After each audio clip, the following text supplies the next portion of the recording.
Vintage সল্লু ভাই, আমাদের সল্লু ভাই, যে সল্লু ভাইকে দেখে বডিগার্ড দেখতে গিয়ে, রেডি দেখতে গিয়ে, দাবাং দেখতে গিয়ে হলের মধ্যে উৎসব তৈরি হয়ে গেছিল, আমাদের ওয়েলিংটন সিনেমা হলে আন্দোলনের কথা বলছি, সেই সলমান খান আবার ফিরতে চলেছে, নিজের এরাটা কোথাও গিয়ে বোঝাতে চলেছে।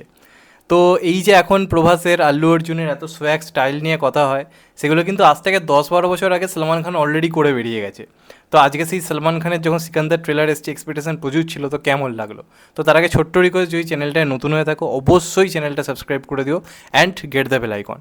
প্রথম যেটা অভিযোগ উঠেছিল, সব বড় বড় ইউটিউবার বা আরও অনেকে যারা বকছিল যে এটা রিমেক নানা রকম কথা বলছিল, তাদের তো এমনি একটা সপাটে চড় পড়ে গেছে, কারণ কোনো সিনেমার সঙ্গে কোনো রকম কোনো মিল পাওয়া যাচ্ছে না, পুরো আলাদা একটা গল্প এটা হতে চলেছে এবং খুব ইন্টারেস্টিং ট্রেলার হয়েছে, বড় ট্রেলার। আমি যেটা নিয়ে সন্দেহ প্রকাশ করেছিলাম প্রথমে, যে একটু বড় ট্রেলার, গল্প না অনেকটা রিভেল করে দেয়, এত বড় ট্রেলার তাও কিন্তু গল্প আপনি একদম কিছু ধরে নিতে পারবেন না, আপনি নানা রকম আপনি প্রেডিক্ট করতে পারবেন, কিন্তু গল্প একেবারে ক্লিয়ারলি হতে চলেছে সেটা কিন্তু গল্পটা বুঝতে দিচ্ছে না। এই সিনেমার মধ্যে অনেকগুলো সেট রয়েছে, যেমন গজনীতেও ছিল, গজনীতে অনেকগুলো দিক ছিল গল্পের মধ্যে, ইমোশন ছিল, গল্পের মধ্যে অনেক রকম প্লট ছিল, যেমন এখানেও আমরা দেখতে পাচ্ছি হসপিটালে পেশেন্টদের নিয়ে একটা ব্যাপার রয়েছে, সেখানে কিছু একটা প্রবলেম হচ্ছে, সলমান খানকে আমরা ইমোশনাল হতে দেখছি।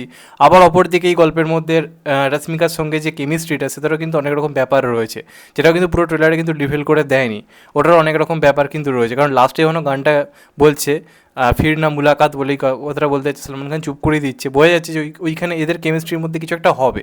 আবার কাজল আগরওয়ালের চরিত্রটা রয়েছে, সেটাও একটু বেশ মিস্টেরিয়াস লাগছে, ও যে চেন্নাই মানে যে মুম্বাইতে এলো, কেন এলো, কী কারণে, এগুলো কিন্তু লুকিয়ে রাখা হয়েছে। প্লাস আমরা মিনিস্টার হিসেবে সত্যারাজকে দেখতে পাচ্ছি, তার সঙ্গে একটা দারুণ ফেস অফ রয়েছে সলমান খানের। সর্বোপরি যে ডায়লগগুলো, মানে নিজেকে নিয়ে কিছু ডায়লগ বলেছে সলমান খান, যেমন ওই যে ডায়লগটা রয়েছে যে বহু নেতা অভিনেতারা কিন্তু জেলে গেছে, তো নিয়ম কারোর জন্য পাল্টে যাবে না, মানে সলমান খান নিজেও তো বহুবার জেলে গেছে, সেটা নিয়ে অনেক ট্রোল হতে হয়েছে, কিন্তু নিজেই নিজেকে কিন্তু কোথাও গিয়ে একটা দিল যে হ্যাঁ ভাই, অভিনেতারাও জেলে গেছে। এটা কিন্তু একটা খুব ভালো দিক, যেটা এই ডায়লগটা কোথাও গিয়ে খুব ভাইরাল হবে আমার ব্যক্তিগতভাবে মনে হয়। এছাড়া নিজের রাগ নিয়ে, সলমান খানের রাগ দেখবেন, রাগ নিয়ে প্রচুর কথা হয় সলমান খান, তো রাগ নিয়েও একটা ডায়লগ রয়েছে, কোথাও গিয়ে নিজেই নিজেকে একটা হোমাস দিয়েছে, সেটা খুব শুনতে ভালো লাগছে, ভালোভাবে রিলেট করা যাচ্ছে।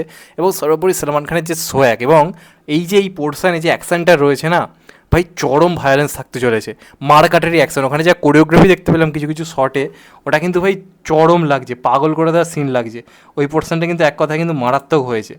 মানে এই যে জায়গাটা ভাই বড় স্কেলে শ্যুট করেছে, মানে ক্লাইম্যাক্স দেখতে কিন্তু মজা লাগবে, যদি এটা ক্লাইম্যাক্স শ্যুট হয়ে থাকে তাহলে কিন্তু ভাই সিরিয়াসলি কিন্তু মজা লাগতে চলেছে। এখানে যা শর্ট দিয়েছে কয়েকটা, এর যে টিমটা রয়েছে, এরা সবাই একত্রিতভাবে কাজ করছে, এই টিমটা কেন তৈরি হলো, কী এর পেছনে কারণ রয়েছে, এই সবটারই কিন্তু কিছু না কিছু রিজন রয়েছে আমার ব্যক্তিগতভাবে মনে হয়, তো সেগুলো কিন্তু সবটাই লুকিয়ে রাখা হয়েছে, যেটা এই ট্রেলারটা সব থেকে বড় কিন্তু পজিটিভ দিক, এ নিয়ে কোনো সন্দেহ নেই।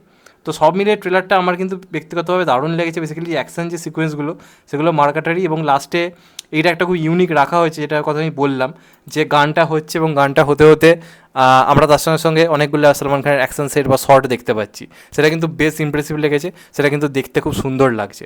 এবং সর্বোপরি সলমান খানের মধ্যে যে এনার্জিটা, যেটা খুব দরকার ছিল, সেটা কিন্তু মানে মানে ফিরে এসছে কোথাও গিয়ে, যে এনার্জিটার দরকার ছিল। তো লাস্ট যে দুটো জিনিস এলো, সিকান্দার নাচের সং এবং এটা কিন্তু পুরোনো সলমান খানের সেই এরাটাই কিন্তু কোথাও গিয়ে ফিরিয়ে আনছে। এবং এয়ার মার্গাদোসের উপর আমি প্রথম থেকে ভরসা রেখেছিলাম, এই লোকটা পারে ভাই, এবং ভিলেনকেও কোথাও গিয়ে কিন্তু পুরোপুরি একদম রিভিল করে দেওয়া হয়নি একদম, মানে কী তার মোটিভ বা কী সেটাও কিন্তু রাখা হয়নি। প্লাস এটার মধ্যে সেই কমেডি থেকে শুরু করে সব কিছু কিন্তু প্রপারলি থাকতে চলেছে, মানে টিপিক্যাল একটা মুভি, মাস মুভি বলতে যা বোঝায়, যেমন পুষ্পা 2, সেই রকম স্কেলেরই কিন্তু একটা কাজ হয়েছে। এবং সলমান খান নিজের যে তার যে অরাটা বা তার যে সেই স্টাইল স্টেটমেন্টটা বা সোয়াগটা, সেটাকে কিন্তু দারুণভাবে ক্যারি করেছে। এবং আমি বলেছিলাম যে সাউথ পরিচালকরাই পারবে সলমান খানকে সেই জিনিসটা ফিরিয়ে দিতে, এবং সেটা কিন্তু আবার প্রমাণিত। তো ওভারঅল আমার ট্রেলারটা মানে দারুণ লেগেছে, সিনেমাটা দেখার জন্য এক্সাইটেড হয়ে গেছি, সলমান খানকে আবার সিনেমা হলে ভাই পাগল করা সোয়াগ আমরা দেখতে পেতে চলেছি, দেখা যাক কেমন হয়। তোমাদের কেমন লেগেছে ট্রেলারটা অবশ্যই কমেন্ট করে জানিও, আর চ্যানেলটা নতুন হলে চ্যানেলটা সাবস্ক্রাইব করে দিও, কেটে দেবে বেল আইকন। ভালো থেকো সবাই, টেক কেয়ার, নমস্কার, আবার দেখা হবে এখন, তো বাই, সবাই ভালো থেকো, সুস্থ থেকো, টেক কেয়ার, আবার দেখা হবে, নমস্কার।